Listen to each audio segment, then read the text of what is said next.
கர்த்தருக்குள் பிரியமானவர்களே, ஜூலை 7 இன்றைய பனித்துளிகளின் தலைப்பானது காலத்தின் மேன்மை.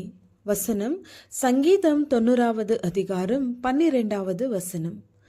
நாங்கள் ஞான இருதயமுள்ளவர்களாகும்படி எங்கள் நாட்களை எண்ணும் அறிவை எங்களுக்கு போதித்தருளும். டென்மார்க் தேச தலைநகர் கோபன்ஹேகனிலே ஒரு அருங்காட்சியகம் ஒன்று உள்ளது. அந்த அருங்காட்சியகத்தில் ஜென்ஸ் ஆல்சன் என்பவன் வடிவமைத்த உலக வானவியல் கடிகாரம் ஒன்று காட்சிப்படுத்தப்பட்டுள்ளது. இக்கடிகாரத்திற்கு பல சிறப்பு அம்சங்கள் உண்டு. இக்கடிகாரம் உருவாவதற்கு 12 ஆண்டுகள் சென்றது. 15,448 பாகங்களை கொண்டு வடிவமைக்கப்பட்ட ஒரு பிரம்மாண்டமான கடிகாரம் இன்னும் 2500 வருடங்கள் செயல்படும் வகையில் வடிவமைக்கப்பட்டுள்ளது. இது இயந்திரத்தனமாக செயல்படும் ஒரு கடிகாரம். வாரம் ஒரு முறை கலற்றப்பட வேண்டும். சூரிய கிரகணம், சந்திர கிரகணம், கோள்களின் நிலைகள், வருட நாட்கள் கணக்கிடுதல் போன்றவற்றை மிகவும் துல்லியமாக வெளிப்படுத்தும் கடிகாரம். ஆகவேதான் இது வானவியல் கடிகாரம் என்று அழைக்கப்படுகிறது. இக்கடிகாரத்தை காண்பதற்கு உள்ளூர் மற்றும் அயல்நாட்டு சுற்றுலா பயணிகள் செல்வது வழக்கமான ஒன்று. கடிகாரம் காலத்தின் முக்கியத்துவத்தை உணர்த்தும் ஒரு கருவி. வேதாகமத்தில் கடிகாரம் என்ற சொல் ஒரே ஒரு முறை பயன்படுத்தப்பட்டுள்ளது.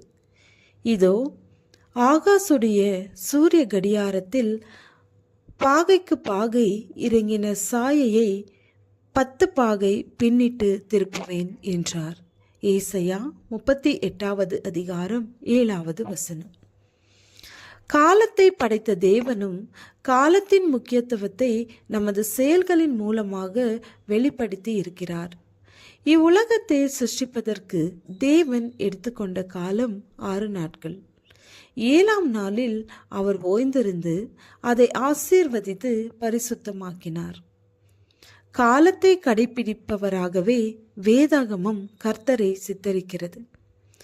ஆகவேதான் சிருஷ்டிப்பை குறித்து சாலமன் ஞானி எழுதும்போது அவர் சகலத்தையும் அதினதின் காலத்திலே நேர்த்தியாக செய்திருக்கிறார், உலகத்தையும் அவர்கள் உள்ளத்திலே வைத்திருக்கிறார். ஆதலால் தேவன் ஆதி முதல் அந்த மட்டும் செய்து வரும் கிரியையை மனுஷன் கண்டுபிடியான். பிரசங்கி 3வது அதிகாரம் 11வது வசனம். காலத்தின் முக்கியத்துவத்தை நாம் அறிந்து செயல்படுகிறோமா என்று சிந்திக்க கடமைப்பட்டிருக்கிறோம். நிறைவேற்ற வேண்டிய செயல்களை குறித்த நேரத்திலேயே நிறைவேற்றுகிறோமா?